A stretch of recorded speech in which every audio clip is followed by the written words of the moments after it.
నియోజకవర్గానికి త్వరలోనే ఎన్నికలు రాబోతున్నాయని అక్కడ మళ్లీ బీఆర్ఎస్ విజయం సాధిస్తుందని ధీమా వ్యక్తం చేశారు.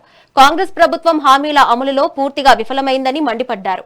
హైడ్రా పేరుతో వందలాది పేదల ఇళ్లను కూలగొట్టారని ఆగ్రహం వ్యక్తం చేశారు. ముఖ్యమంత్రి రేవంత్ రెడ్డి సొంత పార్టీ నాయకులను సైతం మోసం చేస్తున్నారని విమర్శించారు.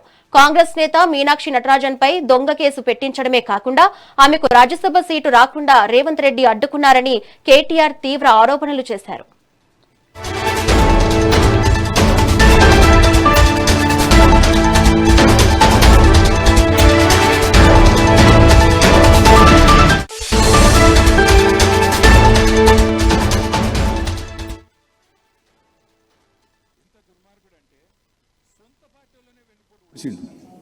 ఆమె ఒక ఆమె ఉండే పాపం పెద్ద మనిషి మీనాక్షి నటరాజన్ అని కొద్దిగా నిజాయితీ గల మనిషి రాహుల్ గాంధీ నమ్మిన బంటు ఆమెను వీడు లంగున్నాడు వీడు జర చూడు అని చెప్పి పంపించిండు రాహుల్ గాంధీ.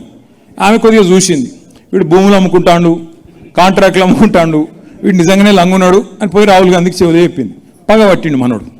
పగబట్టి ఎట్లన్నా చేసి సందు దొరికినప్పుడు చెప్పాలని చెప్పి ఓ దొంగ కేసు పెట్టించిండు హైదరాబాద్లో. ఆమెకు తెలియని కూడా తెలియదు పాపం కేసు ఉందని.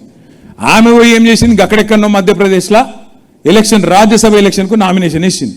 వీడు ఎంత లంగా అంటే ఆమె మీద పగబట్టిండు కదా. ఈ కేసు ఉన్న విషయం బీజేపీ వాళ్ళకి చెప్పిండు. బీజేపీ వాళ్ళు పోయి ఎలక్షన్ కమిషన్కి షికాయత్ చేసాడు. పాపం ఆమెకు రాజ్యసభ రాకుండా చేసిండు. ఒక గసంటోడు అంటే వేరే వాళ్ళకి శటకోపం పెట్టుడు కాదు, సొంత పార్టీ వాళ్ళకి కూడా గుండు కొట్టిండు శటకోపం పెట్టిన లంగా రేవంత్ రెడ్డి. అందుకే నేను మీకు చెప్పేది గతంలో కూడా చెప్పినా మళ్ళీ కూడా చెప్తున్నా, ఇసంటి వాళ్ళని నమ్ముకొని మనం తెలంగాణను ముందుకు తీసుకుపోతామంటే కుక్కతోక పట్టుకొని గోదావరి ఇదినట్టే ఉంటుంది. అది అయ్యే పని కాదు. ఇంకో 2 ఏళ్ళు కాకపోతే భరించాలి. ఏం చేస్తాం, ఒక తప్పుకు శిక్ష 5 ఏళ్ళు. ఎంత దుర్మార్గుడు అంటే సొంత పార్టీలోనే వెన్నుపోటు ఓడిచిండు. ఆమె ఒక ఆమె ఉండే పాపం పెద్ద మనిషి